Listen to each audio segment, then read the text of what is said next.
আসসালামু আলাইকুম। আজকের অনলাইন ক্লাসে সকলকে স্বাগতম। তো আজকের ক্লাসে যাওয়ার আগে কিছু চিত্র আমরা দেখব। তো আমরা এখানে বেশ কয়েকটা চিত্র দেখতে পাচ্ছি। আমরা দেখতে পাচ্ছি যে প্রথম চিত্রটা একজন মানুষ কিছু খাচ্ছে, অর্থাৎ তার কিছু চাহিদা আছে, সেজন্য সে ওই জিনিসটি খাচ্ছে। ওই জিনিসটি খেতে সে স্বাচ্ছন্দ্য বোধ করে এবং সে সেটা খেয়ে হয়তো তার পেট ভর্তি করে। তো এটা হলো তার চাহিদা। ওই বস্তু হতে হবে তার অভাব মেটানোর ক্ষমতা থাকতে হবে। আমরা দ্বিতীয় চিত্র একটা দেখতে পাচ্ছি যে একটু মিষ্টি জাতীয় পদার্থ, তো সেটি আসলে মানুষের অভাব মেটাতে সেটি প্রস্তুত থাকে। এবং এইসব পণ্য আমরা দেখি একটি দোকানে বা বিপণী, সেখানে কি হয়, ক্রয় বিক্রি হয়। এইসব উৎপাদিত পণ্য ক্রয় বিক্রি হয়। এমন পণ্য উৎপাদিত হয় যে পণ্যটা মানুষের কি হয়, সেটি অভাব মেটাতে সক্ষম, অর্থাৎ সেটি মানুষের চাহিদা সম্পন্ন হতে হবে। তাহলে মানুষের চাহিদা ও অভাব মেটাতে পারে এইসব উৎপাদিত পণ্য সামগ্রী, যে ক্রয় বিক্রয় এবং যে এর সাথে কি আছে আনুষঙ্গিক কার্যাবলী। কি আনুষঙ্গিক কার্যাবলী, সেটি আমরা একটা চিত্র দেখতে পাচ্ছি, একটা গাড়ি, অর্থাৎ সেটি যোগাযোগ একটি মাধ্যম। উৎপাদিত পণ্য সেটি যে জায়গায় উৎপাদিত হচ্ছে সেই জায়গায় সেটি বিক্রি হচ্ছে না, সেই আরেকটি জায়গায় সেটি বিক্রি হচ্ছে। তাহলে সেটি কি হয়, সেটি একটি পরিবহনের মাধ্যমে, একটি যোগাযোগ সিস্টেমের মাধ্যমে সেটি এক স্থান থেকে আরেক স্থানে স্থানান্তরিত হয়। এবং এর সাথে আমরা আরেকটি চিত্র দেখতে পাচ্ছি যে একটা ব্যাংকের চিত্র। তো আসলে এর বীমা ব্যাংক সাথে এর সাথে সংশ্লিষ্ট, অর্থাৎ এমন পণ্য সেটি মানুষের অভাব মেটাতে সক্ষম, মানুষের চাহিদা সম্পন্ন। সেই পণ্যটি, উৎপাদিত পণ্যটি, সেটি ক্রয় বিক্রয় এবং এর সাথে যে আনুষঙ্গিক বিষয় রয়েছে সেই বিষয়টাই আসলে আমরা বলি একসাথে বাণিজ্য। তো আজকে আমরা মানবিক ভূগোলে দ্বিতীয় চ্যাপ্টার, নবম অধ্যায় বাণিজ্য, এই বিষয়ে আমরা আলাপ করব। তো আমরা এখানে বাণিজ্য চ্যাপ্টার দেখতে পাচ্ছি যে আজকের আলোচ্য বিষয়। দেখি কি কি আমরা বিষয়ে আজকে আমরা জানার চেষ্টা করব। তো এক নম্বর হলো আন্তর্জাতিক বাণিজ্যের পার্থক্যের কারণ, সেটি আজকে ক্লাস শেষে আমরা যারা শিক্ষার্থী আছো তারা বিশ্লেষণ করতে পারবে। এছাড়া আন্তর্জাতিক বাণিজ্যিক যে সংস্থাগুলো রয়েছে, সংগঠনগুলো রয়েছে, এর গঠন কাঠামো, ফরমেশন কেমন, সেটি জানার চেষ্টা করব। আরেকটি হলো যে বাংলাদেশের বাণিজ্যের প্রকৃতি কেমন এবং বাংলাদেশের বাণিজ্যের সমস্যা এবং এর সমাধান বা সম্ভাবনা কেমন, সেই বিষয়গুলো আজকে আলোচনার চেষ্টা করব। তো আমরা বাণিজ্য যেটা জানলাম যে মানুষের অভাব মেটাতে সক্ষম এইসব উৎপাদিত পণ্য ক্রয় বিক্রয় এবং এর সাথে যে আনুষঙ্গিক বিষয় রয়েছে, সার্বিক বিষয়টি হলো কি, বাণিজ্য। বাণিজ্য আমরা অবশ্যই ক্রয় বিক্রয়ের সাথে জড়িত। এবং বাণিজ্যের যে প্রকারভেদ যদি করি, আমরা মোটা দাগে আমরা দুই ভাগে বিভক্ত করতে পারি। তো একটি হলো অভ্যন্তরীণ বাণিজ্য আর একটি হলো আন্তর্জাতিক বাণিজ্য। তাহলে অভ্যন্তরীণ বাণিজ্য কি, আমরা নাম দেখে বুঝতে পারছি যে অভ্যন্তরীণ, একটা দেশের অভ্যন্তরে একটা নির্দিষ্ট ভৌগোলিক সীমারেখার মধ্যে যে বাণিজ্য কার্যক্রম হয়, ক্রয় বিক্রয় হয়, পণ্য উৎপাদিত হয়, পরিবাহিত হয়, সার্বিক যে সামগ্রিক যে বিষয় রয়েছে, এটি হলো অভ্যন্তরীণ বাণিজ্য। আর আন্তর্জাতিক বাণিজ্য হলো যখন একটি স্বাধীন দেশ, একটি দেশ কি হয় আরেকটি দেশের সাথে যখন বাণিজ্য বা লেনদেন করে, তখন সেটি আন্তর্জাতিক বাণিজ্য। তাহলে বাণিজ্য আমরা দুই ভাগে বিভক্ত করতে পারি, একটি হলো অভ্যন্তরীণ বাণিজ্য আর একটি কি, আন্তর্জাতিক বাণিজ্য। তো আমরা অভ্যন্তরীণ বাণিজ্যের কিছু বৈশিষ্ট্য রয়েছে, সে বৈশিষ্ট্যগুলো আলাপ করব। তো এক নম্বর হলো অভ্যন্তরীণ বৈশিষ্ট্য হলো যে এটি ব্যক্তি পর্যায়ে বিনিময় হয়ে থাকে, অর্থাৎ একজন ব্যক্তি থেকে আরেকজন ব্যক্তি, একজন ব্যক্তি কিছু কিনবে, সে কিছু নগদ অর্থ দিল, সেই পণ্যটি নিয়ে নিল, এক হাতে অর্থ দিল, এক হাতে পণ্য নিল। তাহলে সেটি আমরা দেখতে ব্যক্তি থেকে ব্যক্তি পর্যায়ে একটা ব্যক্তির সাথে বিনিময় হয়ে থাকে। এছাড়া আমরা দেখতে পাই যে বিভিন্ন ধাপে সেটি বাণিজ্যিক, অভ্যন্তরীণ বাণিজ্য অবকাঠামো তৈরি হয়। তাহলে কি দেখতে পাই, প্রথমে আমরা দেখতে পাই যে কোন একটি লোকালয়ে সেখানে একটি ক্রয় বিক্রয় হয়, অর্থাৎ আমরা দেখতে পেলাম যে একটি গ্রামীণ বা একটা হাটে ধান বা অন্যান্য পণ্য কি হয়, বিক্রেতা নিয়ে আসছে এবং ক্রেতা সেটি কিনে নিচ্ছে এবং সেটি নিয়ে কোনো ট্রাক বা কোনো যানবাহনের মাধ্যমে সেটি আবার একটি আঞ্চলিক জায়গায় নিয়ে আসে এবং সেখান থেকে হয়তো আরো অন্যান্য জায়গায়, যে জায়গায় দরকার সেই জায়গায় সেটি বিতরণ হয়। তাহলে আমরা দেখতে পাই এই যে একটি ধাপে ধাপে সেটি কার্যক্রমটি সম্পাদিত হয়ে থাকে। তো অভ্যন্তরীণ বাণিজ্য প্রথমে যে স্থানীয় পর্যায়ে বিনিময় হয়, এরপর সেটি আঞ্চলিক পর্যায়ে তা উন্নয়ন ঘটে। এবং অভ্যন্তরীণ বাণিজ্য যেটি আমরা দেখি যে অভ্যন্তরীণ চাহিদা মিটিয়ে সেটি আন্তর্জাতিক বাণিজ্যের পথ সুগম করে দেয়। তাহলে আমরা দেখতে পাই যে কোনো একটি পণ্য অভ্যন্তরীণভাবে সেটি উৎপাদিত হয়, সেটি সেখানে অভ্যন্তরীণ বাণিজ্যের মাধ্যমে সেটি সংগ্রহীত হয় এবং সেই সংগ্রহীত পণ্য যদি দেশের উৎপাদিত পণ্য চাহিদার চেয়ে বেশি হয়, সেটি কি হয়, বৈদেশে কোনো জায়গায় সেটি এক্সপোর্ট করা হয়। তাহলে আমরা দেখতে পাই যে অভ্যন্তরীণ বাণিজ্য মূলত আন্তর্জাতিক বাণিজ্যের পথকে কি করে, সুগম করে দেয়, তো পথটা তৈরি করে দেয়। এছাড়া আমরা দেখতে পাই যে আন্তর্জাতিক বাণিজ্যের কিছু বৈশিষ্ট্য। তো 1 নম্বর, আন্তর্জাতিক বাণিজ্য এক দেশ থেকে এক দেশের সাথে আরেক দেশে সেটি আদান প্রদান হয়ে থাকে। অভ্যন্তরীণ বাণিজ্য আমরা দেখতে পেলাম যে যেটি একটি ব্যক্তি পর্যায়ে, ব্যক্তি থেকে ব্যক্তি হয়, কিন্তু আন্তর্জাতিক বাণিজ্য আমরা দেখতে পাই সেটি কি একটি দেশের সাথে আরেকটি দেশের সাথে সেটি লেনদেন হয়ে থাকে। 2 নম্বর, আমরা দেখতে পাই যে বিভিন্ন চুক্তির মাধ্যমে পণ্য দ্রব্যের আমদানি রপ্তানি সেটি সম্পাদিত হয়ে থাকে। যে কোনো একটি দেশের সাথে আরেকটি দেশের যে একটি এগ্রিমেন্ট হয়, চুক্তি হয়, এই চুক্তি শর্ত মোতাবেক কিছু থাকে এবং সে মোতাবেক তারা পণ্য সরবরাহ করে এবং সেখান থেকে তারা মুদ্রা সেটি নিয়ে থাকে। তো একটি আগাম একটি সেটি চুক্তি হয়ে থাকে। এছাড়া 3 নম্বর, যে পণ্য দ্রব্যের উপর সরকার কর্তৃক বিভিন্ন শুল্ক নির্ধারণ করে থাকে।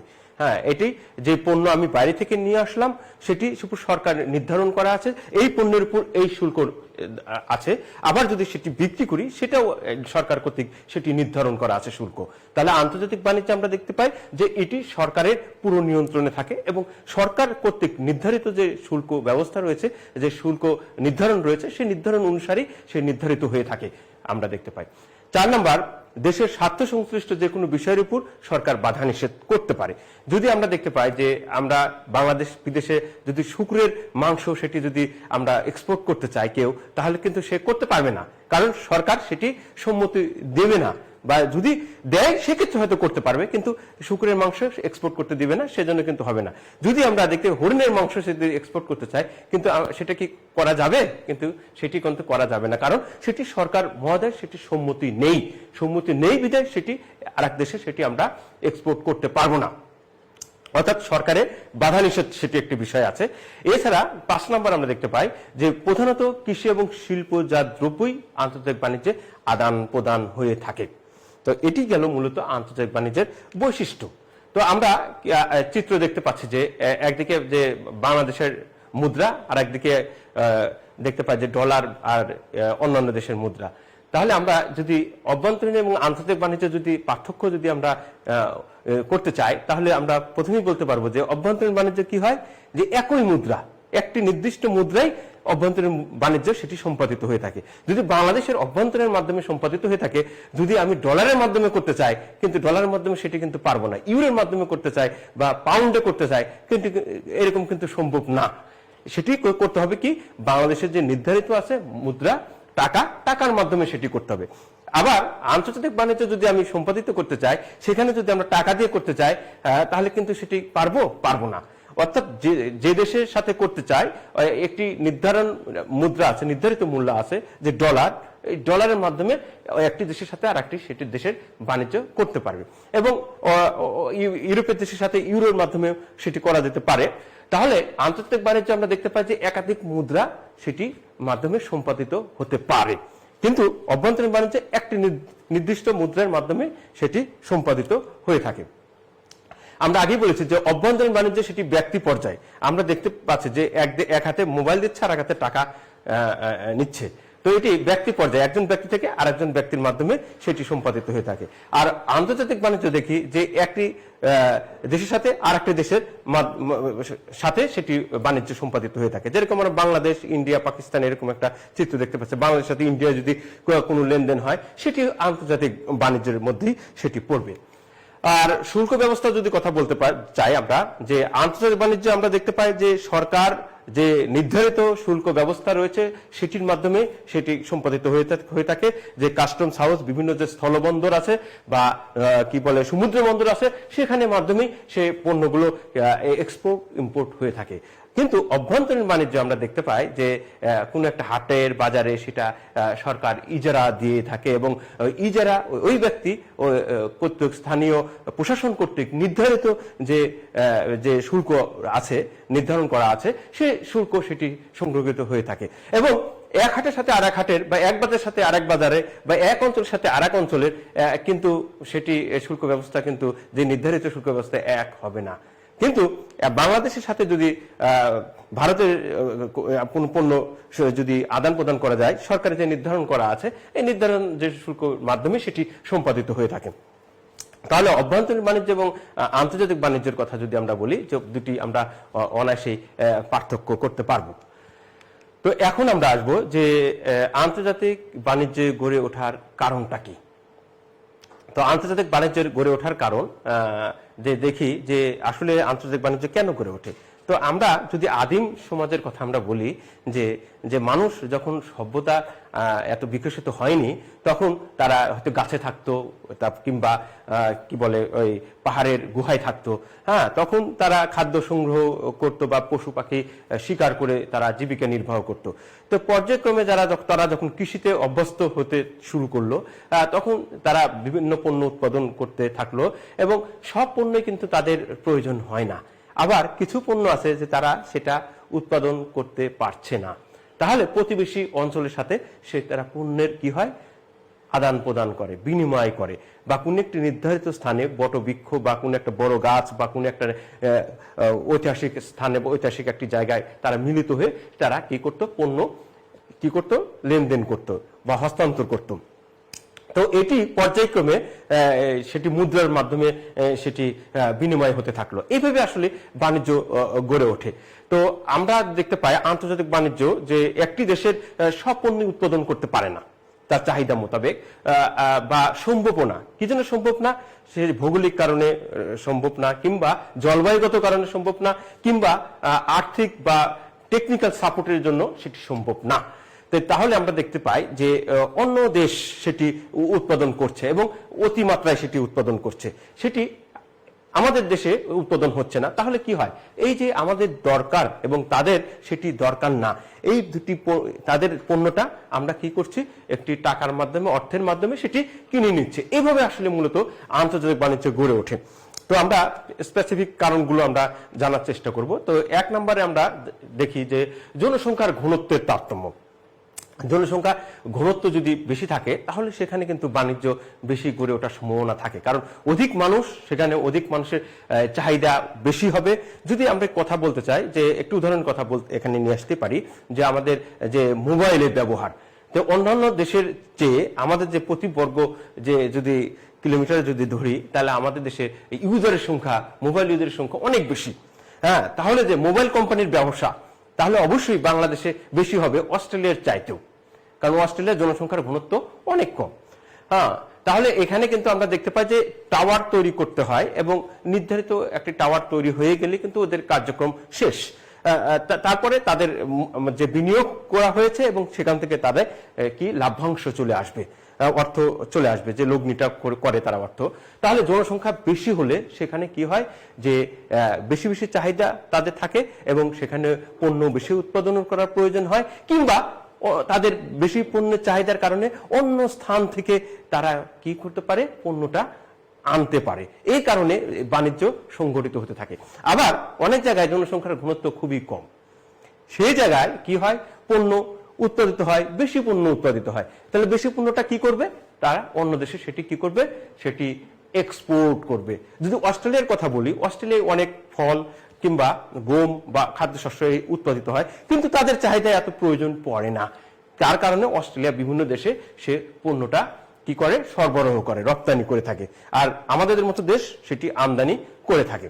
তাহলে জনসংখ্যার ঘনত্বের কারণে আন্তর্জাতিক বাণিজ্যটা আসলে গড়ে ওঠে। এরপর আমরা 2 নম্বরে আসবো, যে রাজনৈতিক মতাদর্শগত পার্থক্য। তো রাজনৈতিক মতাদর্শ, যে এক এক দেশ আছে সমাজতান্ত্রিক, এক এক দেশ আছে গণতান্ত্রিক। এই যে পুঁজিবাদী সমাজ ব্যবস্থায় যদি কথা বলি, সেখানে শিল্প কারখানা বেশি বেশি করে গড়ে ওঠে এবং শিল্প কারখানা বেশি গড়ে উঠলে কি হবে, পণ্য প্রডিউস বেশি হবে। তাহলে পণ্য উৎপাদন যদি বাড়ে তাহলে কি হবে, সেটি সে স্থানীয় চাহিদা মিটিয়ে সেটি অন্য দেশের সেটি রপ্তানি যোগ্য হতে পারে। আর যদি সেখানে যদি শিল্প কারখানা প্রতিষ্ঠিত না হয়, তাহলে সেখানে কি হয়, সেখানে সরকার যদি মনে করে যে সেটা সম্ভব না বা করবো না, তাহলে কিন্তু বাইরে থেকে সেটি পণ্যটা আনতে হবে। আবার যদি মনে করে যে সরকার যে এই অন্য বিভিন্ন দেশ রয়েছে, সব দেশ থেকে আমি পণ্য সব আমদানি করব না। যদি আমরা বলি যে বাংলাদেশের সাথে ইসরায়েলের যে বাণিজ্য সম্পর্ক কিন্তু নেই, কারণ ইসরায়েলের সাথে আমাদের যে মতাদর্শগত বা বাংলাদেশের মতাদর্শগত একটি পার্থক্য রয়েছে। তাহলে মতাদর্শগত পার্থক্যের কারণে ইসরায়েলের সাথে বাংলাদেশের বাণিজ্য কিন্তু সংগঠিত হতে পারে নাই। আবার দেখা গেল যে বাংলাদেশের সোভিয়েত ইউনিয়নের সাথে বাংলাদেশের একটি যে স্বাধীনতার, আমাদের মহান স্বাধীনতা মুক্তিযুদ্ধের সময় সোভিয়েত ইউনিয়ন বা রাশিয়া বর্তমান, তারা অনেক সহযোগিতা করেছিল। এই সহযোগিতার কথাই কিন্তু মাথায় রেখে বাংলাদেশ সরকার দেখি আমরা রাশিয়ার সাথে কিন্তু বাণিজ্য করার জন্য যে একটি যে আগ্রহটা বেশি অবশ্যই থাকবে, এটি আমরা দেখতে পাই যে রাজনৈতিক মতাদর্শগত কারণেই এটি হয়ে থাকে। এরপরে আমরা 3 নম্বরে আসবো যে প্রাকৃতিক পরিবেশগত পার্থক্য। তো এখন প্রাকৃতিক পরিবেশ আমাদের দেশ, বিভিন্ন দেশের যদি আমরা অবকাঠামো অর্থাৎ ভৌগোলিক অবস্থান কিংবা তার আকৃতির কথা যদি বিবেচনা করি, আমরা দেখতে পাই যে কোনো দেশ দ্বীপীয়, কোন দেশ আবার বদ্বীপ, দ্বীপপুঞ্জ, অনেকগুলো দ্বীপ নিয়ে সেটি গঠিত, যেটা ব্রিটিশ দ্বীপপুঞ্জ, অনেকগুলো দ্বীপ নিয়ে, ইন্দোনেশিয়া অনেকগুলো দ্বীপ নিয়ে গঠিত, আবার জাপান অনেকগুলো দ্বীপ নিয়ে সেটি গঠিত। তো আমরা দেখতে পাই যে এইরকম যদি দ্বীপপুঞ্জ রাষ্ট্র হয়, তাহলে তাদের কিন্তু বাণিজ্য করার সুবিধা হয়। কি জন্য সুবিধা হয়? তারা কি হয়, সমুদ্র পথে আন্তর্জাতিক বাণিজ্য অধিকাংশ সমুদ্র পথে সেটি কি হয়ে লেনদেন হয়ে থাকে।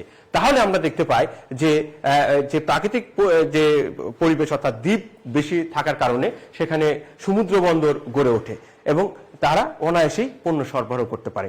আবার আমরা দেখতে পাই নেপাল, আফগানিস্তানের মতো দেশ, যেটি বলা হয় ল্যান্ড লক কান্ট্রি, অর্থাৎ স্থল বেষ্টিত রাষ্ট্র, যে সমুদ্র পথ নেই, সেখানে সমুদ্রের সাথে কানেক্ট নেই, তাহলে সেখানে সমুদ্র বন্দর গড়ে উঠতে পারেনি। সেজন্য আমরা দেখতে পাই সেসব দেশে যে সমুদ্র পথ দিয়ে কিন্তু বাণিজ্য হতে পারেনি, সেজন্য সেই দেশের বাণিজ্য খুব বেশি সমৃদ্ধ লাভ করতে পারেনি। আবার অক্ষাংশগত কারণেও আমরা দেখতে পাই যে আন্তর্জাতিক বাণিজ্যের একটি প্রভাব আমরা লক্ষ্য করি। তো কিভাবে?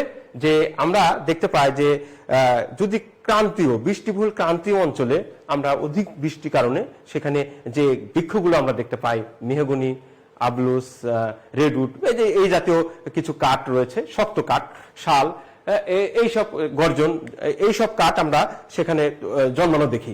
আবার যদি আমরা শীতল নাতিশীতোষ্ণ অঞ্চলে আমরা লক্ষ্য করি, তাহলে সেখানে কি দেখব, ওই পাইন, ওক কাঠ, নরম কাঠ যেগুলো রয়েছে, পাইন গাছ, ওক কাঠ, এই জাতীয় আমরা কিন্তু বৃক্ষ লক্ষ্য করি। আবার যে নাতিশীতোষ্ণ অঞ্চল যেগুলো রয়েছে, সেগুলো পরিমিত বৃষ্টিপাতের কারণে সেখানে কৃষি সমৃদ্ধ দেখা দিয়েছে। তাহলে এই অক্ষাংশগত বা অবস্থানগত কারণেই আমরা দেখতে পাই যে বিভিন্ন পণ্য, বিভিন্ন ধরনের সম্পদ তাদের রয়েছে এবং এর প্রেক্ষিতে এক দেশের সাথে আরেক দেশের যে সম্পর্ক অর্থাৎ আন্তর্জাতিক বাণিজ্য গড়ে উঠতে দেখা যায়। এরপর আমরা 4 নম্বর আসবো। তো 4 নম্বর অবস্থানগত পার্থক্য, যেটি আমি কিছুক্ষণ আগেই বললাম যে অক্ষাংশগত অবস্থানগত যে পার্থক্য রয়েছে, সে পার্থক্য কারণে সেটি হয়। যদি সমুদ্র থাকে সেটি অবশ্যই ভালো, কারণ সেটি কি বলে, বাণিজ্যের জন্য সেটি সুবিধাজনক হবে।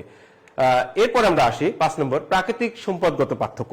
যদি প্রাকৃতিক সম্পদ বেশি থাকে তাহলে সেখানে বাণিজ্য গড়ে উঠবে। আমরা দেখতে পাই যে ভারতের 7 সিস্টার 7 রাজ্যে সেখানে কিন্তু কি রয়েছে, অনেক সম্পদ রয়েছে, যেটি কয়লা, তারপর হচ্ছে পাথর, তো এইসব কিন্তু সেই সব স্থানীয় কিন্তু চাহিদা তেমন নেই, সে কারণে কিন্তু সেটি ভারতের মূল ভূখণ্ড থেকে অনেকটা বিচ্ছিন্ন। এই কারণে ওই সব সম্পদ অনেকটা কম দামে বাংলাদেশ কিন্তু সেটি আমরা পেয়ে থাকি। তো এই যে একটা বাণিজ্য সম্পর্ক সেটি সৃষ্টি হয়েছে। এখন আমাদের দেশে যদি প্রাকৃতিক সম্পদ যদি গ্যাস আরো বেশি থাকতো, আমাদের চাহিদা মোটামুটি সম্পাদিত হচ্ছে, যদি আরো বেশি থাকে, এর যদি 5 গুণ বেশি থাকতো, তাহলে আমরা কি করতে পারতাম, গ্যাসটাকে আমরা এক্সপোর্ট করতে পারতাম। আবার আমরা দেখি যে সৌদি আরব, মিডল ইস্ট যে দেশগুলো রয়েছে, এগুলো কি রয়েছে, যে তেল রয়েছে, খনিজ তেল রয়েছে, এই সব তেল তারা কি করে, এক্সপোর্ট করে। আমাদের মতো দেশ, আমাদের সেটি চাহিদা, অর্থাৎ চাহিদা আছে, সেটি উৎপাদন নেই। তাহলে আমরা কি করব, ওই যে মধ্যপ্রাচ্য দেশ থেকে আমরা কি করব, সেটি ইম্পোর্ট করব। সেগুলো কিন্তু আমরা নিয়ে আসছি। সেটা সেই প্রাকৃতিক সম্পদগত পার্থক্য কারণে আমাদের দেশে, কারণ খনিজ যে তেল সেটি আমাদের নেই, পর্যাপ্ত পরিমাণ নেই, সে কারণে কিন্তু আমরা সেটা নিয়ে আসছি। এরপরে আমরা আসবো যে অর্থনৈতিক উন্নয়নগত পার্থক্য।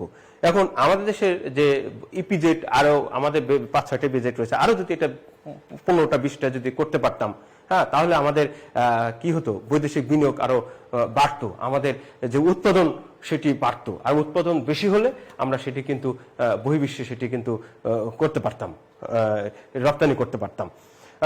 আমাদের যে গার্মেন্টস যেটি আমাদের যে শিল্প রয়েছে, এই শিল্প আরো বেশি বেশি সেটি স্থাপন করতে পারতাম, এবং উৎপাদিত যে কাপড় আছে সেটি আমরা বহির্বিশ্বে আরো বেশি রপ্তানি করতে পারতাম।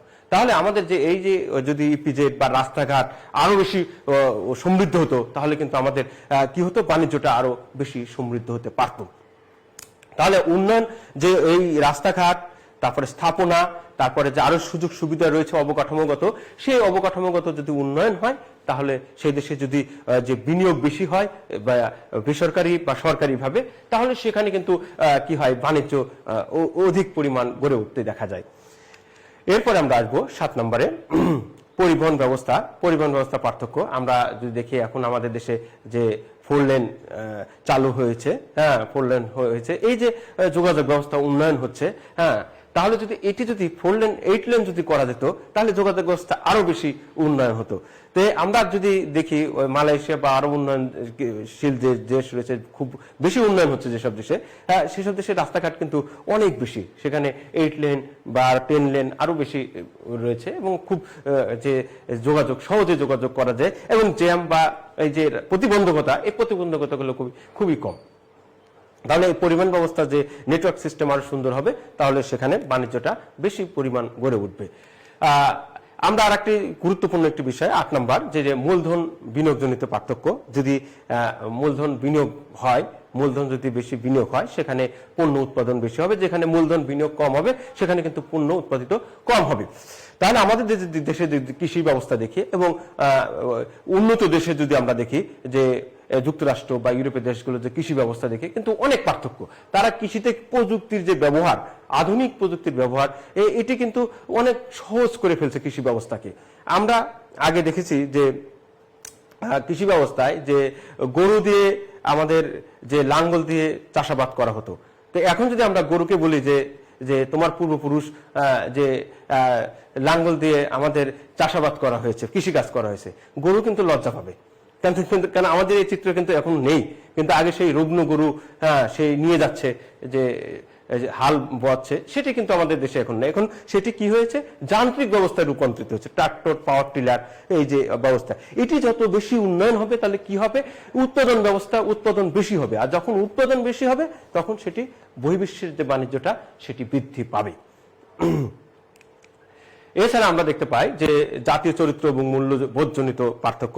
মূল্যবোধ অর্থাৎ তাদের মধ্যে যদি যে স্পৃহা, কাজের স্পৃহা, ইউরোপের দেশের যে মানসিকতা আর আমাদের আফ্রিকা দেশের মানসিকতা, সেটি কিন্তু সমান না। হ্যাঁ, তারা শিক্ষা দীক্ষায়, সংস্কৃতিতে তারা অনেক, ইউরোপের দেশগুলো কিন্তু তারা অনেক বেশি উন্নত, কিন্তু আফ্রিকার দেশ বা এশিয়ার দেশগুলো কিন্তু, আমাদের এশিয়ার দেশগুলো কিন্তু এটি উন্নত না। তাহলে এটির কারণে তাদের যে মূল্যবোধ, এই মূল্যবোধ জনিত কারণেও কি হয়, আন্তর্জাতিক বাণিজ্য গড়ে উঠতে দেখা যায়। এছাড়া আমরা 10 নম্বর, সরকারের নীতিগত পার্থক্য। সরকার যদি যে শুল্ক ব্যবস্থা বেশি বাড়াই দেয়, তাহলে কিন্তু পণ্য কি হয়, আমদানি রপ্তানি কমে যেতে পারে। আমরা সাম্প্রতিক সময় দেখলাম যে ভারত থেকে পেঁয়াজ বাংলাদেশে আনা হলো, এই পেঁয়াজে আমরা দেখতে পেলাম যে ভারত হঠাৎ করে পেঁয়াজ আমাদের দেওয়া বন্ধ করলো, অর্থাৎ রপ্তানি করা বন্ধ করলো। তো একটি সমস্যায় পড়ে গেল সরকার, এবং পরবর্তীতে কি হয়, পেঁয়াজের উপর যে শুল্ক নির্ধারণ কিন্তু সরকার কিন্তু অনেক কমিয়ে দিয়েছিল। কারণ পেঁয়াজ ছাড়া কিন্তু আমাদের দেশে যে একটি ব্যবসার যে একটি অস্থিতিশীলতার সৃষ্টি হয়েছিল, এটা নিয়ন্ত্রণ করার জন্য কিন্তু সরকার শুল্কটা কি করেছিল, হ্রাস করে দিয়েছিল, কমিয়ে দিয়েছিল। তাই সরকারের হ্রাস করে দেওয়ার কারণে কি হয়েছিল, যে তাহলে পেঁয়াজটা সহজেই সেটি অল্প টাকায় কি হয়, সেটি নিয়ে এসে, এবং অল্প টাকা যেহেতু নিয়ে আসতে পেরেছি, তাহলে কি হয়, অল্প টাকা আমরা বিক্রি করবো, তাহলে মার্কেটটা সেটা স্থিতিশীল থাকবে। তাহলে সরকার এরকম নীতিগত পার্থক্য হয়ে থাকে, যে সরকার একটু নমনীয় হওয়ার কারণে সেটিকে কিন্তু কি হয়, আমদানিটা বেড়ে যাচ্ছে। আর সরকার যদি কঠোর হতো, আরো কঠোর হতো, তাহলে কি হতো, সেটি আমদানিটা আরো কমে যেত। তাহলে বাণিজ্যটা, আন্তর্জাতিক বাণিজ্য যে সরকারের নীতির উপর সেটি নির্ভরশীল আমরা লক্ষ্য করি। তো এইগুলোই আসলে মূলত আমরা দেখতে পাই যে আন্তর্জাতিক বাণিজ্যের যে গড়ে ওঠার যে কারণ আমরা তো এখন আমরা যে চিত্রটা দেখতে পাচ্ছি যে আন্তর্জাতিক বাণিজ্যের বিভিন্ন সংস্থা। তো প্রথমে আমরা আসবো নাফটা যে পূর্ণরূপ আমরা north American free trade area, এটি একটি উন্মুক্ত বাণিজ্যের একটি প্রক্রিয়া। আমরা জানি যে গ্লোব থেকে গ্লোবালাইজেশন, বিশ্ব থেকে বিশ্বায়ন যুগ চলছে বর্তমান। আমরা দেখতে পাই যে চীনে কোভিড-19 রোগ সৃষ্টি হলো এবং এটা কিন্তু সারা বিশ্ব রাতারাতি প্রায় অল্প কিছুদিনের মধ্যে ছড়িয়ে পড়লো। হ্যাঁ, সেটি কিন্তু মানলো না। এটাই আসলে বিশ্বায়ন, যে বিশ্বায়নের ভালো দিক আছে, খারাপ দিক আছে, আমি সেদিকে যাচ্ছি না। তো আমি বলতে চাচ্ছি যে এখন বিভিন্ন পণ্য সামগ্রী এক দেশ আর এক দেশকে সেটি ওই শুল্ক বিহীন অনায়াসে কি করতে পারে, এক্সেস করতে পারছে। এক দেশ থেকে আরেক দেশে সেটি স্থানান্তরিত করতে পারছে। যে এটি কি বলা হয় যে ফ্রি ট্রেড। আর যেটি আমরা দেখি উত্তর আমেরিকার 3টা দেশ, কানাডা, মেক্সিকো এবং মার্কিন যুক্তরাষ্ট্র, এই 3টি দেশের মধ্যে যে একটি চুক্তি রয়েছে যে বিভিন্ন পণ্যের, যে কোন পণ্যের উপর কত শুল্ক এবং কোন পণ্য ফ্রি অ্যাক্সেস করতে পারবে, সেটি একটি সংগঠন NAFTA, north American free trade area, সংক্ষেপে নাফটা বলা হয়। এবং এটি 1994 সালে 1 জানুয়ারি সেটি সৃষ্টি হয় এবং এখনো রয়েছে। এছাড়া আমরা ওপেক, একটি গুরুত্বপূর্ণ একটি যে বাণিজ্যিক সংগঠন ওপেকের organisation of the petroleum exporting countries, অর্থাৎ যে পেট্রোলিয়াম যে রপ্তানিকারক যে দেশ আছে তাদের একটি সংগঠন। 13টি দেশ রয়েছে বর্তমান ওপেক, এবং ওপেকের সদর দপ্তর হচ্ছে ইউরোপের দেশ অস্ট্রিয়ার ভিয়েনায়। এবং 1965 সালে ওপেক প্রথম যাত্রা শুরু হয়, এখনো রয়েছে। এবং আমরা এখানে একটু কথা উল্লেখ করতে পারি, ওপেক এমন একটি সংগঠন যে তারা নিজেদের মধ্যে আলোচনা সাপেক্ষে যে বছরে তারা কত ব্যারেল তেল উত্তোলন করবে, তাদের তো পর্যাপ্ত পরিমাণ তেল রয়েছে। যদি অধিক পরিমাণ তেল তারা উত্তোলন করতে থাকে তাহলে কি হবে, আন্তর্জাতিক বাণিজ্যের তেলের দাম কিন্তু কমে যাবে, তারাই কিন্তু লুজার হবে। আবার যে চাহিদা মোতাবেক যদি তারা উত্তোলন না করে তাহলে কিন্তু আন্তর্জাতিক বাণিজ্য অস্থিতিশীল হয়ে যাবে, দাম বৃদ্ধি পাবে। তাহলে এভাবে বৃদ্ধি যেন না পায় বেশি এবং হ্রাস যেন না হয়, তারা ক্ষতিগ্রস্ত না হয়, তারা এই নিজেদের মধ্যে কিছু চুক্তির আওতায় এসে একটি সংগঠন করে, সেটি হলো ওপেক। তো ওপেকে আমরা দেখতে পাই যে 13টি রাষ্ট্র কারা, মধ্যপ্রাচ্য দেশ রয়েছে কুয়েত, তারপর হচ্ছে ইরান, ইরাক, সৌদি আরব, এবং ভেনেজুয়েলা, দক্ষিণ আমেরিকার দেশ রয়েছে ইকুয়েডর, এবং আফ্রিকার দেশ রয়েছে গ্যাবন, তারপর হচ্ছে অ্যাঙ্গোলা, এই কয়েকটা এরকম লিবিয়া, এইসব দেশের সংগঠন মূলত আমরা দেখতে পাই যে ওপেক। এবং ওপেক আমরা দেখতে পাই যে কত পার্সেন্ট তারা বহির্বিশ্বের যে তেলের তারা নিয়ন্ত্রণ করতে পারে। নন ওপেক বলছে যে শুধু 20% এবং 80%, প্রায় 80% তেলের যে এই 13টি রাষ্ট্রই নিয়ন্ত্রণ করে, এরাই সাপ্লাই দিয়ে থাকে। এবং তার মধ্যে অধিক সংখ্যক হলো সৌদি আরবের, আমরা দেখতে পাই যে সৌদি আরবের এই পরিমাণটাই বেশি। তাহলে ওপেক আমরা বুঝলাম। তো এখন আমরা আসবো WTO, ওয়ার্ল্ড ট্রেড অর্গানাইজেশন। এটা একটি বৈশ্বিক সংগঠন, বাংলাদেশও এই সংগঠনের অংশীদার সদস্য, এবং বিশ্বের 148টা দেশ এই সংগঠনের আওতায় রয়েছে।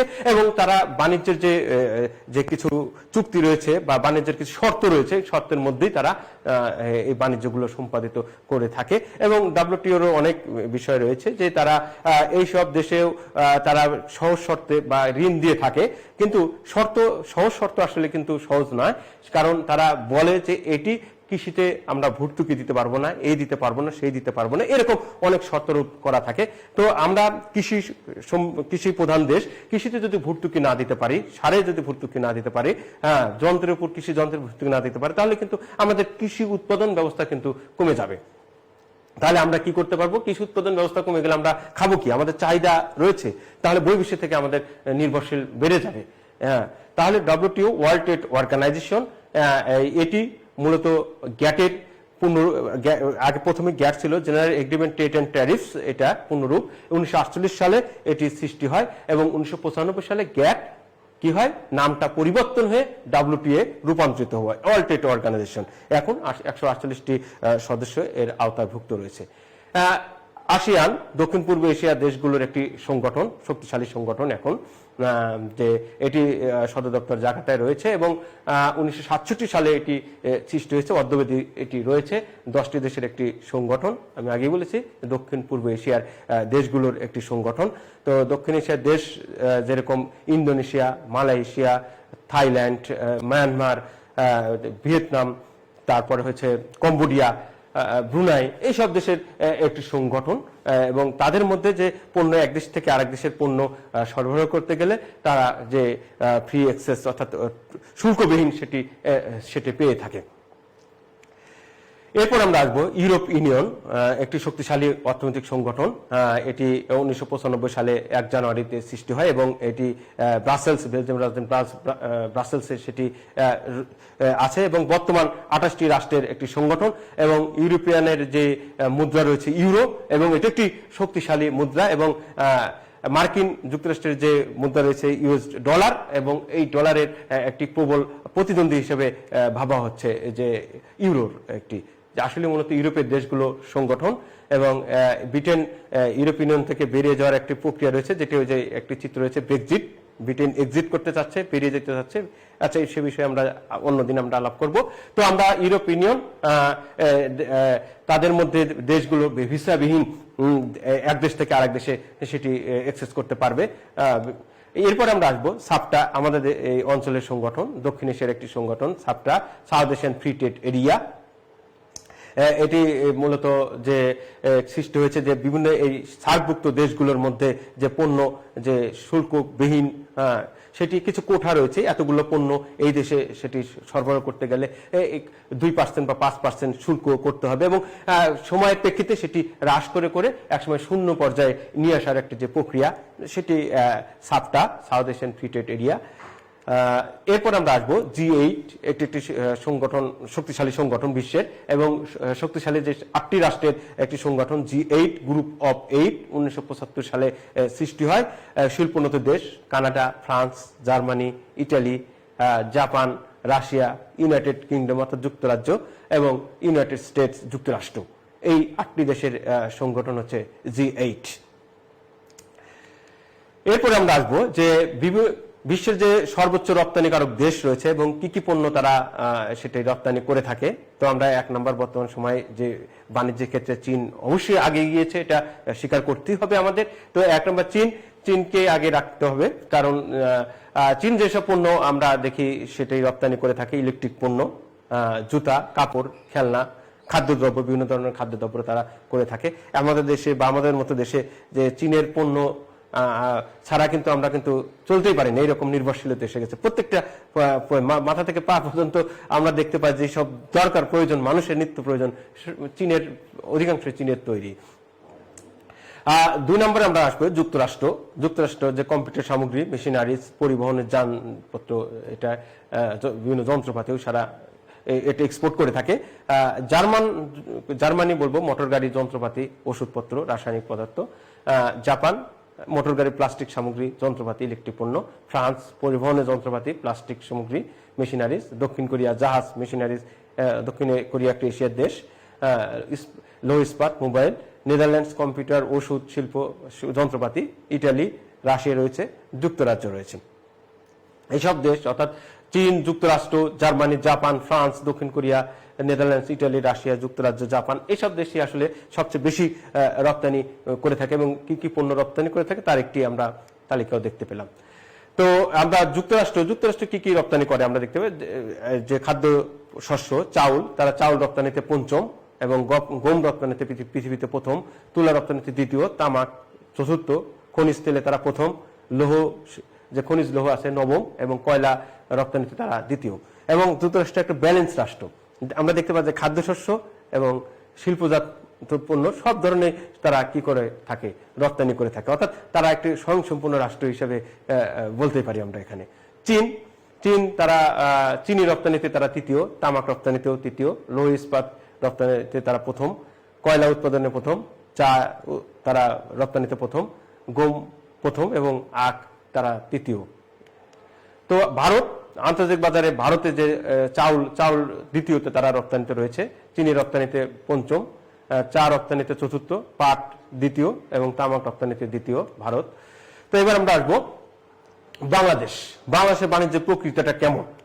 তো বাংলাদেশের বাণিজ্যের প্রকৃতি আমরা দেখতে পাই যে বাংলাদেশ সাধারণত কাঁচামাল এবং শিল্পজাত পণ্য রপ্তানি করে থাকে। আমরা গার্মেন্টস শিল্প, আমরা যে বিশ্বের 4-5টা দেশ রয়েছে তার মধ্যে বাংলাদেশ কিন্তু একটি দেশ যে তৈরি যে রেডিমেড গার্মেন্টস অর্থাৎ তৈরি পোশাক শিল্প আমরা সেটি কিন্তু রপ্তানি করে থাকি। এছাড়া বিভিন্ন শিল্পের যে কাঁচামাল, সে কাঁচামালও কিন্তু আমরা রপ্তানি করে থাকি, যেরকম চা পাতা, চা যেটি যে শিল্প সেটি আমরা প্রক্রিয়াজাত করেও পাঠাই, সে প্রক্রিয়াজাত ছাড়াও সেটি পাঠানো হয়। চামড়া, তারপরে হচ্ছে হিমায়িত চিংড়ি, সেগুলো কিন্তু আমরা রপ্তানি করে থাকি। আমরা 2 নাম্বার যে শিল্পজাত দ্রব্য এবং খাদ্যশস্য এবং ভোগ্যপণ্য আমদানি করি। কারণ আমাদের মনে রাখতে হবে আমাদের 16-17 কোটি মানুষ রয়েছে এবং আমাদের ভূখণ্ড সীমিত রয়েছে এবং উৎপাদন, আমাদের খাদ্যশস্য উৎপাদন সেটি আমাদের চাহিদার চেয়ে সেটি হয়তো সবসময় কিন্তু সামঞ্জস্য করা যায় না। সে কারণে আমরা কি হয় খাদ্যশস্য, বিশেষ করে খাদ্যশস্য কিন্তু আমরা বাইরে থেকে নিয়ে আসি। যেরকম আমরা বাজারে যে ফলগুলো দেখতে পাই সে ফলগুলো অধিকাংশই কিন্তু আমরা বাইরে থেকে নিয়ে আসা। তো আমরা খাদ্যের যেটি আমরা বহির্বিশ্বের উপর আমরা অনেকটাই নির্ভরশীল। আর 3 নম্বর আমাদের যে বাণিজ্য রয়েছে সেটি প্রতিকূল আমরা বলবো, কারণ ভারতের সাথে যে বাণিজ্য বলবো আমদানি রপ্তানি যদি হিসাব করতে যাই তাহলে আমরা যে পরিমাণ আমদানি রপ্তানি করি আমরা তার চেয়ে অধিক পরিমাণ আমদানি করি। চীনের সাথে যদি বলি, চীনে আমরা যে পরিমাণ আমদানি করে থাকি তার চেয়ে অনেক কম আমরা রপ্তানি করে থাকি। যে এই যে ব্যালেন্স নেই মানে আমদানি রপ্তানি, সেটি আমরা সেই জন্য বলি যে আমাদের বাণিজ্যটা প্রতিকূল। 4 নাম্বার যে আমদানি দ্রব্যের আধিক্য, রপ্তানির চেয়ে আমদানি আমরা বেশি করে থাকি। 5 নাম্বার বিলাস দ্রব্য পণ্য সামগ্রীর আমদানি হ্রাস। যা আমাদের যে সরকারের বা আমাদের যে রয়েছে যে বিলাসবহুল পণ্য, কোনটা গাড়ি, ফ্রিজ, টিভি, কম্পিউটার, এগুলো পণ্যের উপর সরকার কিন্তু অধিক পরিমাণ শুল্ক ধার্য করে থাকে। অপরদিকে যে ওষুধ বা যেগুলো মানুষের খুব নিত্য প্রয়োজনীয় যে খাদ্যশস্য, সেগুলো কিন্তু সরকার কিন্তু অধিক শুল্ক আরোপ করেনি, খুবই কম। তাহলে বিলাস দ্রব্য যে কসমেটিক্স রয়েছে অধিক পরিমাণ সেখানে শুল্ক নির্ধারণ করা হয়েছে। দামের চেয়ে বেশি পরিমাণ শুল্ক নির্ধারণ করা হয়েছে। অর্থাৎ একটি যদি ক্রিমের দাম যদি 200 টাকা হয়, সেখানে দেখা যাচ্ছে 300 টাকা শুল্ক নির্ধারণ করা আছে। তাহলে সেজন্য সরকার বিলাস দ্রব্য পণ্য সামগ্রী আমদানি হ্রাসের একটি প্রবণতা আমরা লক্ষ্য করি এবং আমাদের যে বাণিজ্যটা হয় সেটি সিংহভাগ অধিকাংশই কি হয় সমুদ্র পথ দিয়ে সেটি পরিচালিত হয়ে থাকে এবং বিদেশি জাহাজ ও বিমা কোম্পানির উপর আমরা আমাদের বাংলাদেশের বাণিজ্যে নির্ভরশীল। এবং আমাদের বাণিজ্যের আরেকটি বিষয় রয়েছে যে আমাদের অর্থনীতির ভিতের দুটার প্রধান, একটি হলো তৈরি পোশাক শিল্প, আর একটি হলো কি, আরেকটি হলো জনশক্তি রপ্তানি। জনশক্তি রপ্তানি সেটি কিন্তু বাংলাদেশ অনেক এগিয়ে গিয়েছে এবং আমাদের যে যারা রেমিটেন্স পাঠায় অর্থাৎ প্রবাসীতে প্রেরিত অর্থ, সেটিকে বলা হয় রেমিটেন্স। এই রেমিটেন্স কিন্তু আমাদের দেশের অর্থনীতির একটি চালিকা শক্তি হিসেবে চিহ্নিত করা হয়। তো বাংলাদেশের বাণিজ্যের প্রকৃতি বিষয়গুলো এই ছিল। আর বাংলাদেশের সাথে আমদানি রপ্তানি কার কেমন? আমদানি যদি বলি, চীনের সাথে আমাদের অধিক পরিমাণ আমদানি বেশি হয়ে থাকে 15.8%, ভারতের সাথেও প্রায় কাছাকাছি 15.7% এবং জাপানের সাথে 4.4% আমদানি। আর রপ্তানি আমরা কার সাথে কোথায় বেশি করে থাকি? যুক্তরাষ্ট্র সবচেয়ে বেশি রপ্তানি করে থাকি 24%, যুক্তরাজ্যে 10%, চীনের 7.4%, জাপানে 5.8%। যদি দেখি চীনে যদি আমরা দেখি প্রায় 16% আমরা আমদানি করি আমাদের মোট আমদানির, এবং মোট রপ্তানি মাত্র 4% আমরা চীনে কিন্তু করে থাকি। তাহলে কিন্তু ভারসাম্য নেই। এরপর আমরা দেখি যে পণ্য, একটি রয়েছে প্রচলিত পণ্য আর একটি অপ্রচলিত পণ্য। তো প্রচলিত পণ্য কোনগুলো? আমাদের পাট, চা, পাটজাত দ্রব্য, সেগুলো হচ্ছে প্রচলিত পণ্য। আর অপ্রচলিত পণ্য যে খুব বেশি আগে নেই, এই 20-30 বছরের সাথে এই ব্যবসাগুলো জড়িত হয়েছে। একটি হলো তৈরি পোশাক শিল্প, হিমায়িত খাদ্য, ওষুধ শিল্প অনেক আগে গিয়েছে, টেক্সটাইল এবং জনশক্তি রপ্তানি, এটি হলো আমাদের অপ্রচলিত পণ্য। তো আমাদের যে পণ্য সামগ্রী রয়েছে সেটি একটি প্রচলিত, অর্থাৎ পাট, চা, পাটজাত দ্রব্য, এগুলো হচ্ছে প্রচলিত। আর তৈরি পোশাক, হিমায়িত খাদ্য, ওষুধ, টেক্সটাইল এবং জনশক্তি রপ্তানি, এগুলো হচ্ছে অপ্রচলিত পণ্য। এখন বাংলাদেশের সাথে যুক্তরাষ্ট্রের বাণিজ্য সম্পর্ক কেমন সেটি একটু জানার চেষ্টা করব। যে আমরা মার্কিন যুক্তরাষ্ট্রের সাথে যে আমদানি করি 25.2000 সালের একটি আমরা পরিসংখ্যান হিসেবে আমরা উল্লেখ করব এখানে আমদানি $25.4 মিলিয়ন এবং রপ্তানি করেছিলাম যে $237.5 মিলিয়ন। তো আবার চীনের সাথে আমরা একটি তুলনামূলক একটি পার্থক্য আনতে পারি এখানে যে আমদানি $107 মিলিয়ন এবং রপ্তানি করা হয়েছে $447 মিলিয়ন যে ডলার, মানে ঘাটতি রয়েছে। তো 2010 সালের একটি বিষয় আমরা সেটি উল্লেখ করেছি, অর্থাৎ আমদানি করেছিলাম $107 মিলিয়ন এবং রপ্তানি করেছি $447 মিলিয়ন এবং ঘাটতি রয়েছে $212.1 মিলিয়ন। তো এখন আমরা শেষ পর্যায়ে রয়েছি যে বাংলাদেশের বাণিজ্যের সুবিধাটা কি? আমাদের উৎপাদন ব্যয় হ্রাস, অর্থাৎ উৎপাদন করতে, অর্থাৎ এখানে যে জনশক্তি রয়েছে, কর্মসংস্থান যেখানে যারা রয়েছে তাদের কিন্তু যে বেতন দেওয়া হয় এই স্বল্প বেতনে, এটা বহির্বিশ্বে বা অন্য কোনো দেশে কিন্তু এত স্বল্প বেতনে এত শ্রমিক, এই সুলভ শ্রমিক কিন্তু পাওয়া সম্ভব না, যেটি আমাদের দেশে সম্ভব হচ্ছে। তাহলে এটা একটি বাংলাদেশের একটি ইতিবাচক দিক যে যারা বিনিয়োগকারী, বহির্বিশ্বের বিনিয়োগকারী আছে তারা কিন্তু অনায়াসে সেটি করছে, কারণ এই দেশে পর্যাপ্ত পরিমাণ জনশক্তি রয়েছে এবং সেটি কি হয়, স্বল্প মূল্যে পাচ্ছি। 2 নম্বর আমরা আসবো রপ্তানি শুল্ক হ্রাস। আমাদের যে রপ্তানি যেটি রয়েছে এই শুল্কটা রপ্তানি করতে গেলে সরকারি যে শুল্ক অবশ্যই কম অন্যান্য দেশের চেয়ে। আর 3 নম্বর হচ্ছে শিল্পায়ন। আমাদের কিন্তু শিল্পায়ন হচ্ছে, আমরা যে জায়গায় ছিলাম সেই জায়গায় কিন্তু থেকে আমরা ধীরে ধীরে এগিয়ে যাচ্ছি, অগ্রসর হচ্ছে। তো একসময় কিন্তু শিল্প কারখানা কিন্তু বাংলাদেশে তেমন ছিল না, কিন্তু এখন আমাদের কিন্তু পর্যাপ্ত পরিমাণ শিল্প কারখানা গড়ে উঠছে এবং ভবিষ্যতে ইনশাল্লাহ আরো এই শিল্পায়নটা বেশি হবে। আমরা এরপরে আসি রপ্তানিযোগ্য পণ্যের মান উন্নয়ন করার চেষ্টা। আমরা সবসময় বাংলাদেশ চেষ্টা করে যে মানটার সমুন্নত রাখার এবং যে বাণিজ্য চুক্তি রয়েছে, বাণিজ্য চুক্তির সুবিধা রয়েছে, বহির্বিশ্ব অনায়াসে বাংলাদেশে কিন্তু বাণিজ্য করতে পারে, যেটা বাংলাদেশ অন্য দেশে করতে গেলে কিন্তু এত সুবিধা হয়তো পাবে না। কিন্তু বাংলাদেশ কেন সুবিধা দিচ্ছে, যে আমাদের যে বিনিয়োগ যেটা বিনিয়োগকারী আমাদের দেশের সংখ্যা কম এবং আমাদের যে অনেক সীমাবদ্ধতা রয়েছে, বহির্বিশ্ব আমাদের বিনিয়োগ যেন করতে পারে তাদের বিভিন্ন সুযোগ সুবিধা, এমনকি তাদের নাগরিকত্ব দেওয়ার যে একটি বিধানও আমাদের কিন্তু রয়েছে। কৃষিতে আধুনিকীকরণ করা হচ্ছে, কৃষিতে যে বিভিন্ন আধুনিক যন্ত্রপাতি সেটি সমন্বয় করা হচ্ছে এবং কৃষকদেরকে স্বশিক্ষিত করা হচ্ছে, এটা কিন্তু সরকার প্রচেষ্টা রয়েছে এবং বিদেশি বিনিয়োগ যারা বৃদ্ধি পায় সেজন্য বিনিয়োগ বান্ধব পরিবেশ সৃষ্টি করার জন্য সদা তৎপর রয়েছে সরকার। এবং বাংলাদেশের বাণিজ্যের যে কিছু অসুবিধা রয়েছে, অসুবিধাগুলো আমরা কথা এখন উল্লেখ করব, যে সুষ্ঠু রপ্তানি নীতির এটি অভাব রয়েছে, যে রপ্তানির যে একটা নীতি থাকা প্রয়োজন, যে সঠিক নীতি, এই নীতিটা বাংলাদেশে যেটি রয়েছে, আমি যেটা বলবো খারাপ বলবো না, তো এটি আরো বহির্বিশ্বের সাথে সমন্বিত রেখে আরো উন্নয়ন করা যেতে পারে। 2 নম্বর অপর্যাপ্ত রপ্তানি পণ্য। আমাদের যে রপ্তানি যেটা করতে হবে সেই উৎপাদিত পণ্য আমাদের কিন্তু কম উৎপাদন, যে আমাদের চা রয়েছে, চা উৎপাদন, এরকম আরো নতুন নতুন পণ্য আমাদের উৎপাদন করতে হবে, করে বহির্বিশ্বে সেটি রপ্তানি করতে হবে। আমাদের হিমায়িত চিংড়ি একসময় কিন্তু রপ্তানি হচ্ছিল না বা ছিল না, কিন্তু সেটি সংযুক্ত হয়েছে। এরকম আমরা কিন্তু অনায়াসে আরো নতুন নতুন সেটি পণ্য যুক্ত করা যেতে পারে বা করতে হবে। 3 নাম্বার নিম্নমানের রপ্তানি পণ্য। আমাদের যে রপ্তানি করি এই পণ্যের মান আরো সেটি আপডেট করতে হবে। আমাদের অবশ্যই সেটি মানে যে বহির্বিশ্বের সাথে সেটি অবশ্য প্রতিযোগিতায় লিপ্ত হতে হবে, সেই অনুপাতে আমাদের পণ্যটা তৈরি করতে হবে। 4 নম্বর আমরা প্রচারের অভাব রয়েছে। আমাদের যে পণ্য রয়েছে, বিভিন্ন পণ্য আমাদের যে গুণে মানে আমরা ভালো, সেটি আসলে প্রচারেই প্রসার, ব্যবসা একটি বিষয় রয়েছে, প্রবাদ রয়েছে। তো আমাদের সেটা প্রচার করতে হবে। আর 5 নম্বর দ্রুত এবং সহজ যোগাযোগের অভাব। আমাদের যে সময় দরকার ছিল 4 লেন, সে সময় ছিল 2 লেন, এখন দরকার 8 লেন, আমাদের আছে 4 লেন। তো সময় উপযোগী সেটি ব্যবস্থা করতে হবে। যোগাযোগ ব্যবস্থা ভালো না হলে সেটি কিন্তু আমরা সহজে পণ্য এক স্থান থেকে আরেকটা জায়গায় স্থানান্তরিত করতে পারবো না। ঢাকা থেকে যদি আমরা চিটাগাংয়ে যদি পণ্য আমরা রপ্তানির জন্য নিয়ে যেতে যদি 8 ঘন্টা 20 ঘন্টা 15 ঘন্টা লেগে যায়, তাহলে কিন্তু এটি মানে যে সেটি সহজ কিন্তু বিষয় না। মানে এটি যত দ্রুত ব্যবস্থা থাকবে সেটি কিন্তু ভালো হবে।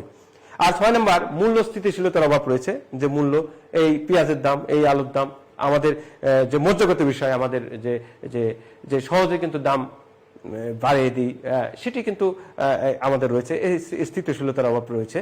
আর 7 নম্বর যে চোরাচালানের একটি ব্যবস্থা রয়েছে, যে অবৈধ পথে সেটি গেলে যায়, আর অবৈধ পথে যদি পণ্য চলে যায় তাহলে কিন্তু সরকার যে শুল্ক যেটি প্রাপ্তি সেটি কিন্তু বঞ্চিত হয়। তো তাহলে এই চোরাচালান সেটি বন্ধ করে দিতে হবে। তো আজকের বিষয় এটাই ছিল। তো আজকে শেষ পর্যায়ে সকলকে সাথে থাকার জন্য ধন্যবাদ।